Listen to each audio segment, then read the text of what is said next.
जो प्रोफेसर यशवंतराव केलकर जी ने कहा था, वह चुनौती है मानव को मानव बने रहने के लिए, मनुष्य को मनुष्य बने रहने की, मनुष्य को मनुष्य बने रहने की इस चुनौती के लिए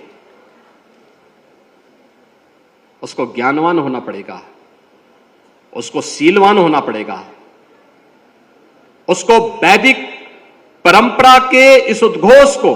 अंगीकार करना पड़ेगा जो हमारा वैदिक परंपरा कहती है, सम गच्छध्वम सम बदध्वम सम नो मनासी, जानताम के इस उद्घोष को अंगीकार करते हुए कि सब एक साथ चलो, एक साथ बोलो, एक साथ सोचो, एक टीम वर्क के साथ एक धर्म के बारे में, राष्ट्र धर्म ही हमारे लिए सर्वोपरि धर्म है और यही एक लक्ष्य लेकर के जब हम चलेंगे तो हम मानवता के कल्याण का मार्ग प्रशस्त कर पाएंगे। याद रखना, राष्ट्र धर्म के मार्ग में जो चुनौतियां हैं, उन चुनौतियों का सामना परस्पर एकता से ही संभव हो पाएगा। परस्पर एक दूसरे की भावनाओं का सम्मान करते हुए ही हो पाएगा और अखिल भारतीय विद्यार्थी परिषद को इस ऊर्जावान शक्ति के बल पर,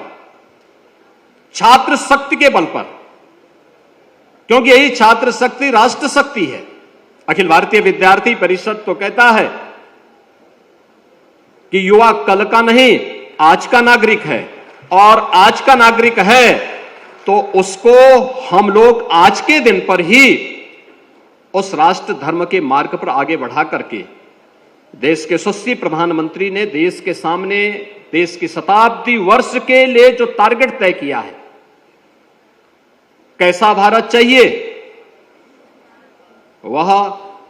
विकसित भारत, विकसित भारत के लिए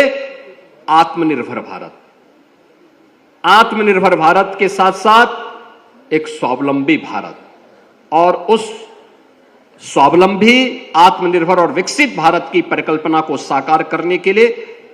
हम सबको मिलकर के कार्य करना होगा।